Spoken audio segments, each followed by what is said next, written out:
Got a high energy bang-a-rang of a record lined up for you at number 24 on my fantasy playlist, May 8th, 2022. How you doing? It's Dean Kirk here, back to the countdown on the fantasy playlist. What a rock and roll record I got up here at number 24 in the top 30 of my fantasy playlist. Jackson and Sellers, The Devil is an Angel too. And the interesting thing about this record, it's a remake of a Julie Miller record. Devil is an Angel. Julie Miller did it in 1997. Very nice version of it too. Laid back, a languid version, a acoustic version of Devil is an Angel too. But Jackson and Sellers, they took that record, the original, they fleshed it out, they re-imaged it as a rock and roll, doggone, as a rock and roll festival of just amazing guitar riffs, blasting guitars. The guitars just converge together into one loud roar, supported by driving percussion, driving drum beat. It is a rock and roll record, no doubt about it. But I saw this video on CMT, Country Music Television. They played it. And at first I thought, well, I'm not sure about this record, but I liked it enough to put it on my Spotify playlist. And I kept listening to it and kept listening to it. And it's just the way the opening guitar salvo, I probably mispronounced the word of this record. When I listened to it, I'd say, man, this is a great record. I'm starting to get into this. The opening guitars of this record is rockabilly on steroids. As a matter of fact, I've kind of fancied this record as sort of a rockabilly affair of sorts, particularly the opening guitar piece on this record. Devil is an Angel too, but it's definitely a rock and roll record. I read a review of it that's kind of a combination of 70s and 90s rock, and I could see that. And then some, and I'll get into that in just a minute. Jackson and Sellers, Aubrey Sellers, and Jay Jackson. Aubrey Sellers probably came from more of a country background. Her father is a songwriter, Jason Sellers, and she's the daughter of Lee Ann Womack. She came out with 2 solo albums of her own, 2016, New City Blues, Far From Home in 2020. She moved away by the time she came out.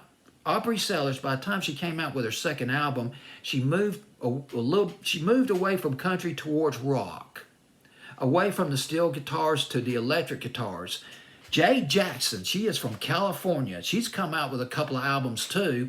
One of them was Gilded. That was her first album. Wilderness in 2019. The guy who produced Wilderness, and I could see the influence on this record, who produced this record or helped produce this record, Wilderness. Jay Jackson, now her second album, produced by Mike Ness of Social Distortion. That's where the West Coast sensibilities, the punk sensibilities of this song, The Devil is an Angel too, it comes into play. Gosh, what I just said didn't make any sense. That's what happens when you're overheated and too excited. Well, Mike Ness of Social Distortion, you talk about a punk band of the first degree. I mean, they rocked out. Some of the songs they came out with, Bad Luck in 1992. You might remember Social Distortion of the late 80s, early 90s. Ball and Chain in 1988. That was some MTV memories right there. Ooh, I was wrong. One of the most powerful autobiographical records I ever heard. Those roaring guitars. I was wrong in 1996. And bottom line is, what I'm trying to say is I'm hearing a little bit of Social Distortion in this record. The way their guitars converge together, it does sound like, I hear that Social Distortion influence come into play. This record, Devil is an Angel too. Here's how they got together. They got together during the pandemic. During the lockdown, now if I got this right, Jay Jackson, she sent Aubrey Sellers a demo of a song that she wrote, a new song that she was working on. She wanted Sellers to contribute vocals on it, or background vocals on it, or just vocals on the new song. This was during the lockdown. Well, that forged a creative partnership. They forged a creative partnership, and it really works on this album, Breaking Point.